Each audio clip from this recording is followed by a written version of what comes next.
கிறிஸ்து இயேசுவுக்குள் பிரியமான என் அன்பு சகோதர சகோதரிகளே, ஆண்டவரும் இரட்சகரும் மீட்பருமான இயேசு கிறிஸ்துவின் இனிய நாமத்தினாலே உங்களை வாழ்த்துகிறேன், வரவேற்கிறேன். பிரியமானவர்களே, இன்றைய நாளிலே கிறிஸ்மஸ் வாழ்த்துக்களை உங்கள் யாவருக்கும் தெரிவித்துக் கொள்கிறேன். அன்புக்குரியவர்களே, கிறிஸ்துவின் பிறப்பை குறித்து மீகாவின் புஸ்தகம் 5ஆம் அதிகாரம் 2ஆம் வசனத்திலே நாம் வாசிக்கிறோம். எப்ரத்தா எனப்பட்ட பெத்லெகேமே, நீ யூதேயாவில் உள்ள ஆயிரங்களுக்குள்ளே சிறியதாயிருந்தும் இஸ்ரவேலை ஆளப்போகிறவர் உன்னிடத்திலிருந்து புறப்பட்டு என்னிடத்தில் வருவார். அவருடைய புறப்படுதல் அநாதி நாட்களாகிய பூர்வத்தினுடையது. அன்புக்குரிய கர்த்தருடைய பிள்ளைகளே,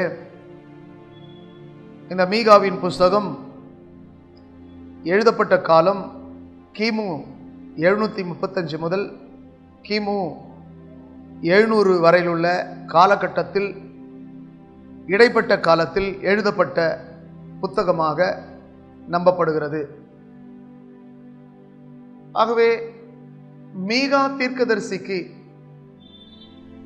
கர்த்தருடைய ஆவியானவர் வெளிப்படுத்தினதான தீர்க்க தரிசனமான வார்த்தைகள். தீர்க்க தரிசனம் என்றால் நிறைவேறக்கூடியது. நிறைவேறின தீர்க்க தரிசனம், நிறைவேறக்கூடிய தீர்க்க தரிசனம், நிறைவேற போகக்கூடிய தீர்க்க தரிசனம். தம்முடைய தீர்க்கதரிசிகளாகிய ஊழியக்காரர்கள் மூலமாய் கர்த்தர் திருவுளம் பற்றுகிறார். அப்படி மீகா தீர்க்கதரிசியின் மூலமாக கர்த்தருடைய ஆவியானவர் நமக்கு திருவுளம் பற்றுகிறார். எப்ராத்தா எனப்பட்ட பெத்லெகேமே, எப்ராத்தா எனப்பட்ட பெத்லெகேமே. எப்ராத்தா என்றாலே பெத்லெகேம். பெத்லெகேம் என்றால் அப்பத்தின் வீடு. இந்த அப்பத்தின் வீட்டிலே தான் ஆண்டவர் இயேசு பிறந்தார்.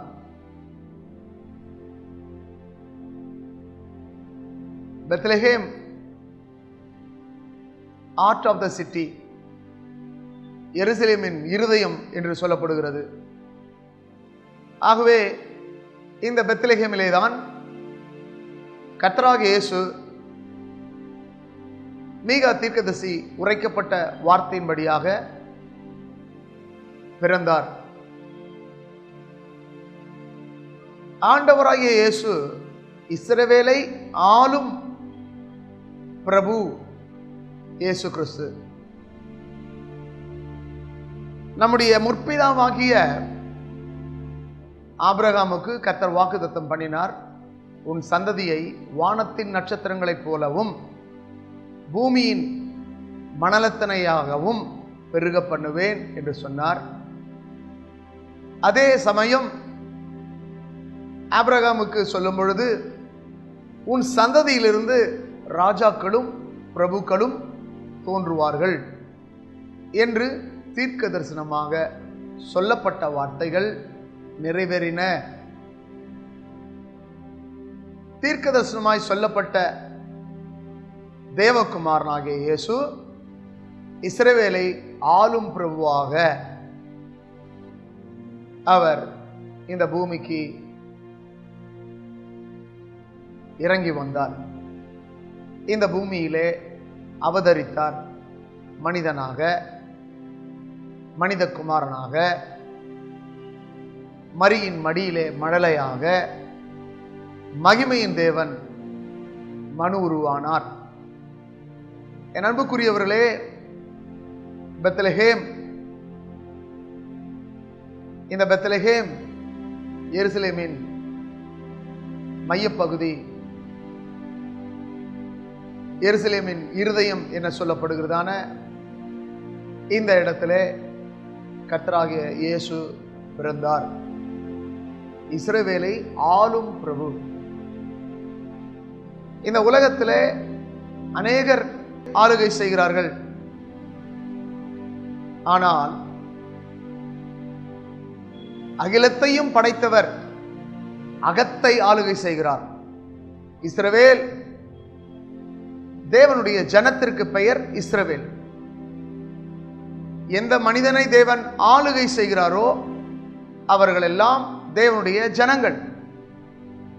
தேவ ஜனங்களை தேவன் ஆளுகை செய்வார். இந்த உலகத்தின் ஜனங்களை மனிதன் ஆளுகை செய்கிறான்.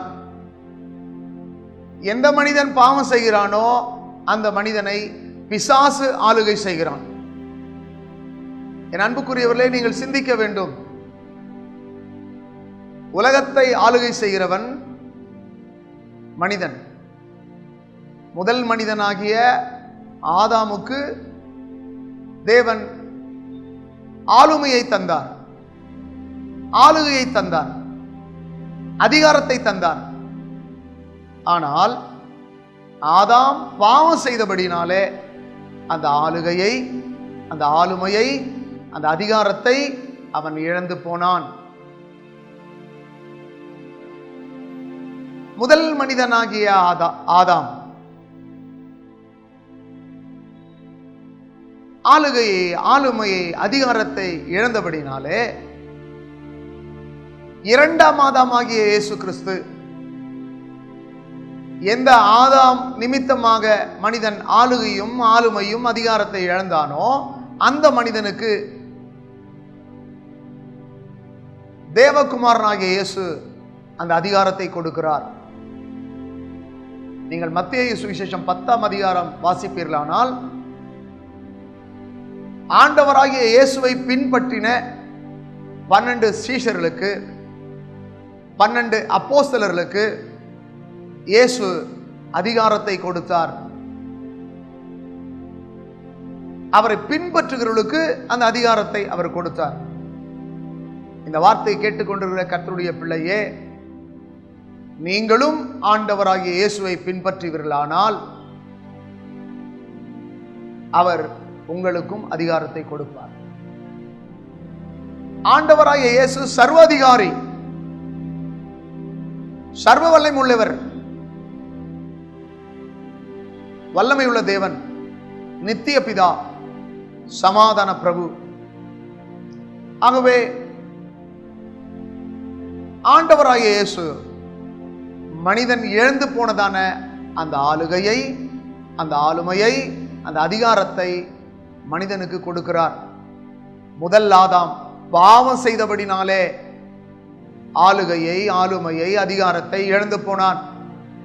இந்த வார்த்தையை கேட்டுக்கொண்டிருக்கிற கர்த்தருடைய பிள்ளையே,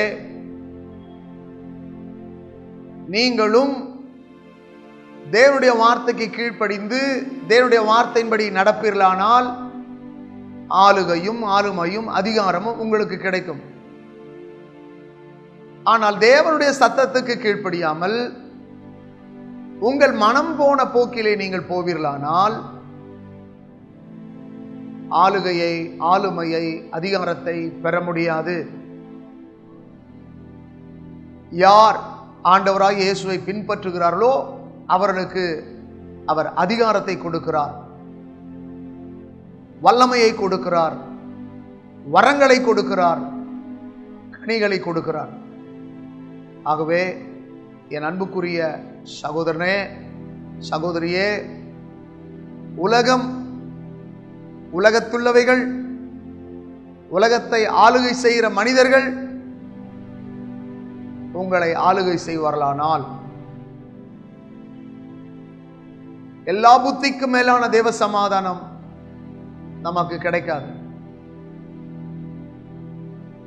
தேவகுமாரனாகிய இயேசு நம்மை ஆளுகை செய்வாரானால் எல்லா புத்திக்கும் மேலான தேவ சமாதானம் நமக்கு உண்டாகும்.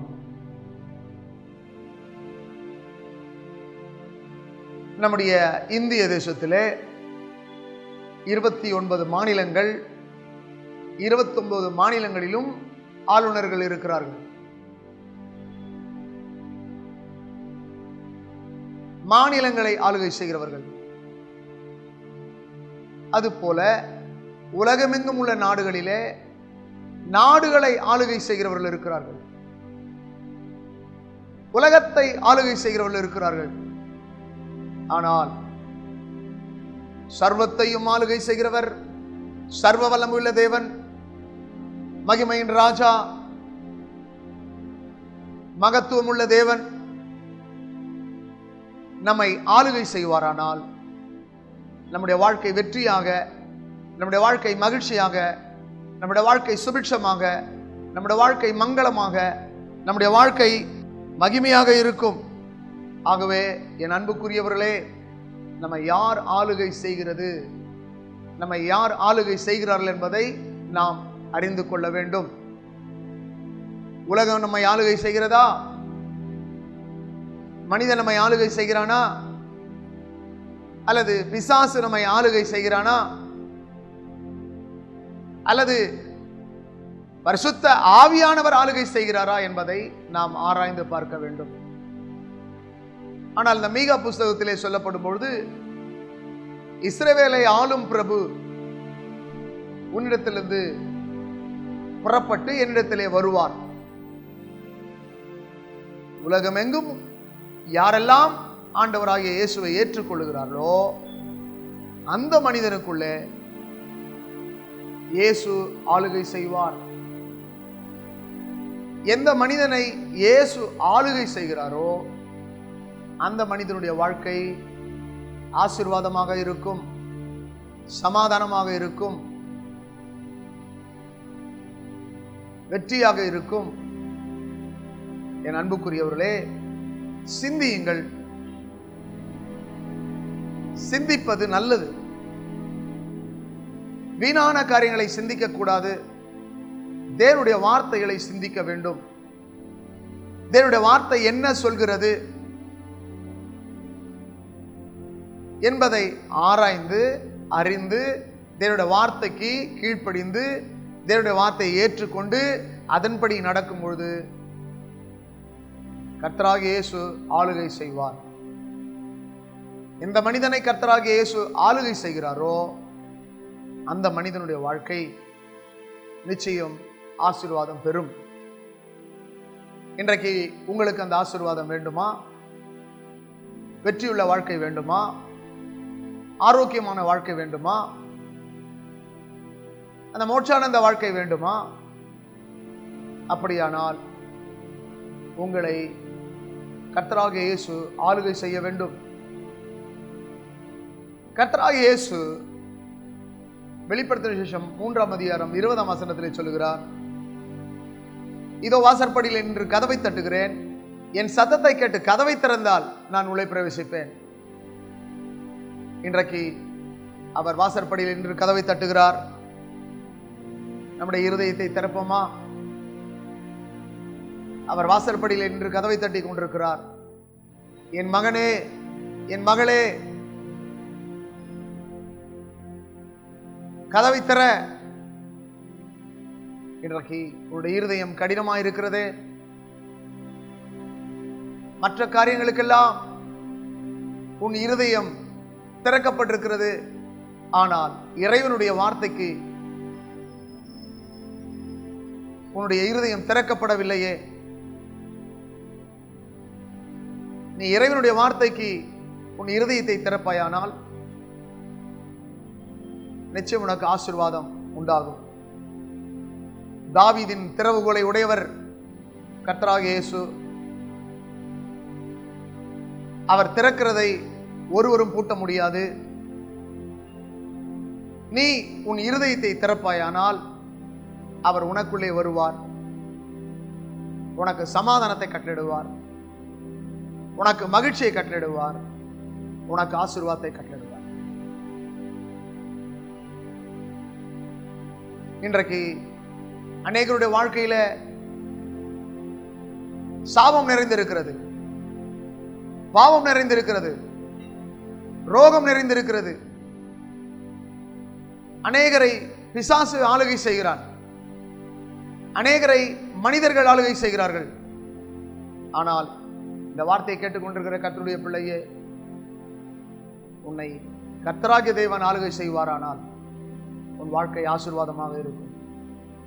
ஆகவே இந்த மீகா புஸ்தகம் 5ஆம் அதிகாரம் 2ஆம் வசனத்திலே சொல்லப்பட்டது போல, எப்ரத்தா எனப்பட்ட பெத்லகேமே, நீ யூதாவில் உள்ள ஆயிரங்களுக்குள்ளே சிறியதாயிருந்தும் இஸ்ரவேலை ஆளப் போகிறவர் உன்னிடத்திலிருந்து புறப்பட்டு என்னிடத்தில் வருவார்.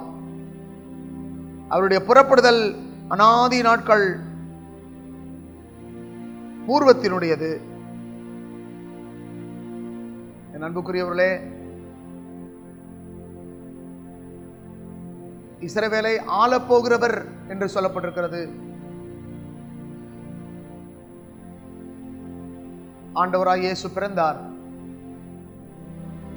ஆனால் அவருக்கு சத்திரத்திலே இடம் இல்லை. இன்றைக்கு அநேக திருச்சபைகளிலே ஆண்டவராக இயேசுக்கு இடம் இல்லை.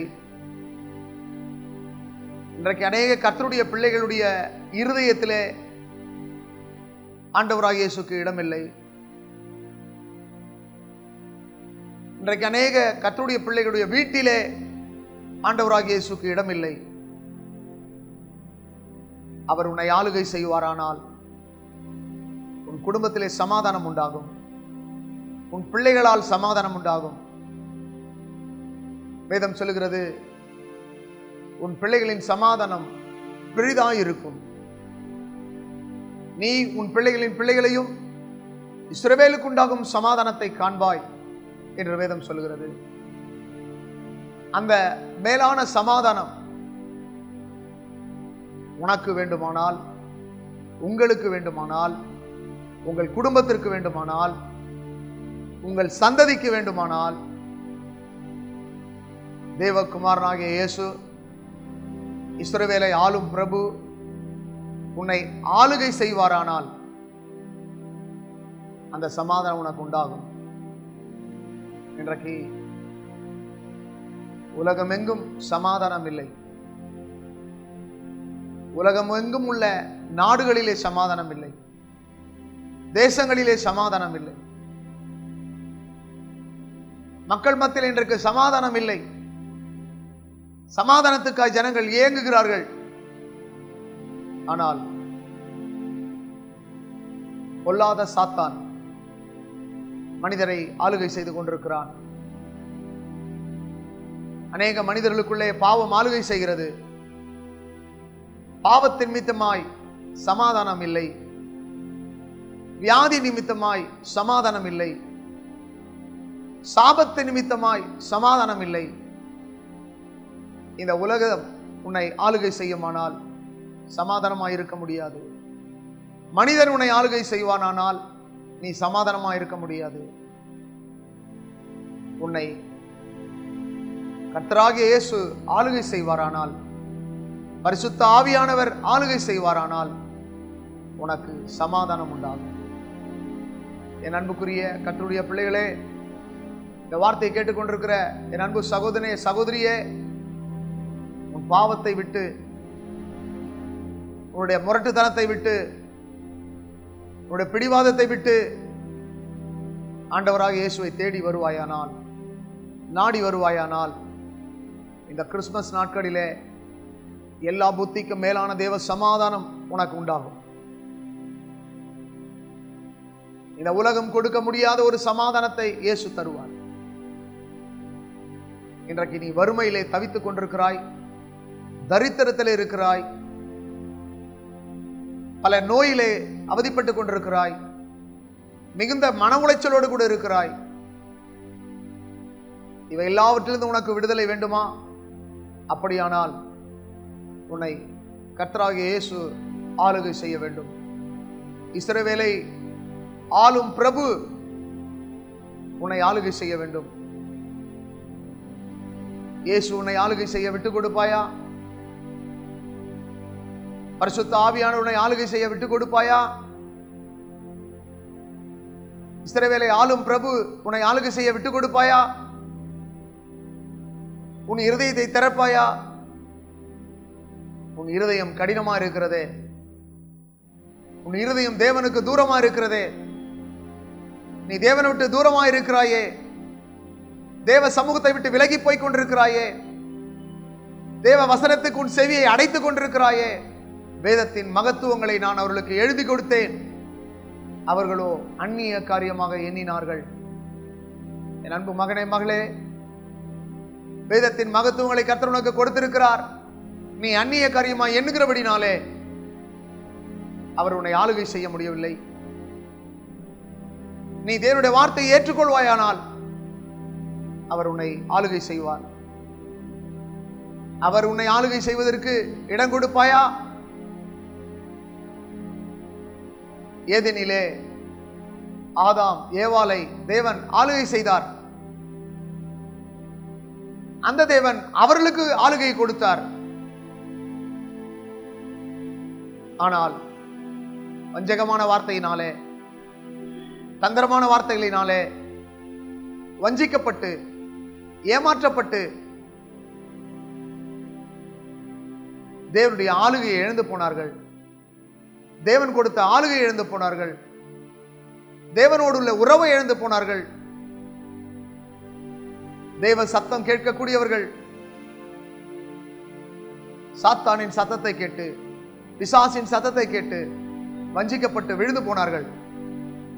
தேவன் உன்னை ஆளுகை செய்வாரானால் அந்த பொல்லாத வஞ்சகத்தின் ஆவியிலிருந்து, அந்த பொல்லாத சாத்தானின் தந்திரங்களிலிருந்து அவர் உன்னை விடுவிக்க வல்லவராக இருக்கிறார். இயேசு உன்னை ஆளுகை செய்வாரானால் மந்திரங்கள் உன்னை ஒன்று செய்ய முடியாது, தந்திரங்கள் உன்னை ஒன்று செய்ய முடியாது, எந்த வசியமும் உன்னை ஒன்று செய்ய முடியாது, எந்த கூட்டமும் உனக்கு விரோதமாக எழும்ப முடியாது. அவர் உன்னை ஆளுகை செய்யும் போது அவர் உனக்காய் யுத்தம் பண்ணுகிறவராக இருக்கிறார். உன் சத்துருக்களை உனக்கு பாதபடியாக்கி போடுகிறவராக இருக்கிறார். உன் எதிராளிகளில் ஏழு வழியாய் ஓடும்படி செய்கிறார். அவர் உன்னை ஆளுகை செய்ய வேண்டும். இஸ்ரவேலை ஆளும் பிரபு உன்னை ஆளுகை செய்ய வேண்டும். இந்த வார்த்தை கேட்டுக்கொண்டிருக்கிற என் அன்பு சகோதரனே, சகோதரியே, என் அன்பு கர்த்தருடைய பிள்ளையே, எத்தனையோ கிறிஸ்துமஸ் பண்டிகையை கொண்டாடி கொண்டிருக்கிறாய். ஆனால் கடன் வாங்கிவிட்டு திண்டாடி கொண்டிருக்கிறாய். ஒவ்வொரு கிறிஸ்துமஸ் பொழுது நீ மகிழ்ச்சியா இருக்கிறாய். ஆனால் கிறிஸ்துமஸ் முடிந்த பிறகு நீ மிகுந்த வேதனையோடு, துக்கத்தோடு, கவலையோடு கூட வாழ்ந்து கொண்டிருக்கிறாய். காரணம், நீ பண்டிகையை கொண்டாடுகிறாய். பண்டிகையை கொண்டாடாதே, கிறிஸ்துவை கொண்டாடு. பண்டிகை வரும் போகும், ஆனால் கிறிஸ்து உனக்குள்ளே வந்துவிட்டால் அவர் உன்னை விட்டு விலக மாட்டார், உன்னை கைவிட மாட்டார். அவர் உன்னோடு கூட இருப்பார். அவர் என்றென்றைக்கு இருப்பார், சதா காலமும் இருப்பார். அவர் உன்னோடு கூட இருந்து எல்லாவற்றையும் புதிதாக்குவார். பழையவைகள் எல்லாம் ஒழிந்து போயின, எல்லாம் புதிதாயின. இதோ நான் புதிய காரியத்தை செய்கிறேன் என்று கர்த்தர் சொல்லுகிறார். அவர் உன்னை ஆளுகை செய்வாரானால் உன் வாழ்க்கையில் புதிய காரியங்கள் தோன்றும். அவர் உன்னை ஆளுகை செய்வாரானால் உன் வாழ்க்கை ஆசீர்வாதமாக மாறும். அவர் உன்னை ஆளுகை செய்வாரானால் உன் வாழ்க்கை வெற்றியாக மாறும். அவர் உன்னை ஆளுகை செய்வாரானால் உன் வாழ்க்கையிலே சமாதானம் உண்டாகும். அவர் உன்னை ஆளுகை செய்வாரானால் உன் வாழ்க்கை மங்களகரமாக இருக்கும், உன் வாழ்க்கை சுபிட்சமாக இருக்கும். அவர் ஆளுகை செய்ய விட்டு கொடுப்பாயா? உன்னை ஒப்பு கொடுப்பாயா? இன்றே மனம் திரும்புவாயா? இன்று ஆண்டவருக்கு உன் வழியை ஒப்பு கொடுப்பாயா? இன்றைக்கு இந்த வசனத்தை கேட்டு மனம் திரும்புவாயா? அப்படி மனம் திரும்பினால் அவர் உன்னை மன்னிப்பார், உனக்கு மகிழ்ச்சியை தருவார், உனக்கு மகிமையை தருவார். என் அன்புக்குரிய மகனே, மகளே, நல்ல நாளிலே தேவ சமூகத்தில் இருக்கிற நீங்கள் தேவனுடைய வார்த்தையை கேட்டு, தேவனுடைய வார்த்தையை விசுவாசித்து அதன்படி நடப்பீர்களானால் இன்றைக்கு உங்களை அவர் ஆளுகை செய்வார். இஸ்ரவேலை ஆளும் பிரபு வாசற்படியில் நின்று கொண்டிருக்கிறார். உனக்கு அருகாமையில் நின்று கொண்டிருக்கிறார். நீ உன் இதயத்தை திறப்பாயா? மனிதனுக்காய் உன் இருதயத்தை திறந்து கொடுத்திருக்கிறாய். இந்த உலகத்துக்காக உன் இருதயத்தை திறந்து கொடுத்து கொண்டிருக்கிறாய். ஆனால் மனிதனுக்கு உன் இருதயத்தை திறக்கும் பொழுது உன் வாழ்க்கையில எந்த விதமான ஆசீர்வாதம் வராது. இந்த உலகத்துக்காக உன் இருதயத்தை திறந்து கொடுக்கும் போது உன் வாழ்க்கை சமாதானமாயிராது. ஆனால் உன் இருதயத்தை இயேசுவுக்கு திறப்பாயானால், உன் இருதயத்தை இயேசுவுக்கு கொடுப்பாயானால் இயேசுவே என்னை ஆளுகை செய்யும், இயேசுவே என்னை வழிநடத்தும், இயேசுவே என் தோல்வியான வாழ்க்கையை வெற்றியாக மாற்றும், என் தலையெழுத்தை மாற்றும் இயேசுவே என்று நீ கேட்பாயானால் அவர் உனக்குள்ளே வருவார். அவர் உன்னை ஆளுகை செய்வார். அவர் உன்னை ஆசீர்வதிப்பார். அவர் உனக்கு சமாதானத்தை கட்டளிடுவார். அவர் உன்னை இந்த பூமியிலே மேன்மையாக மகிமையாக சாட்சியாக நிறுத்துவார். என் அன்புக்குரிய சகோதரனே, சகோதரியே, இந்த வார்த்தை கேட்டுக்கொண்டிருக்கிற கர்த்தருடைய பிள்ளையே,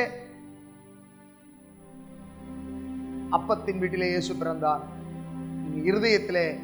உன்னுடைய இருதயத்திலே இயேசு பிறக்க ஆவலாய் இருக்கிறார். உன் இருதயத்திலே இயேசு பிறக்க வேண்டும்.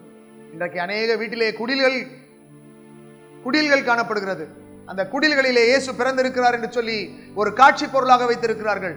இயேசு காட்சி பொருள் அல்ல, அவர் சாட்சி பொருள், அவர் மெய்ப்பொருள். குடிலுக்குள்ளே இயேசு அல்ல, உனக்குள்ளே குடியிருக்க விரும்புகிறார்.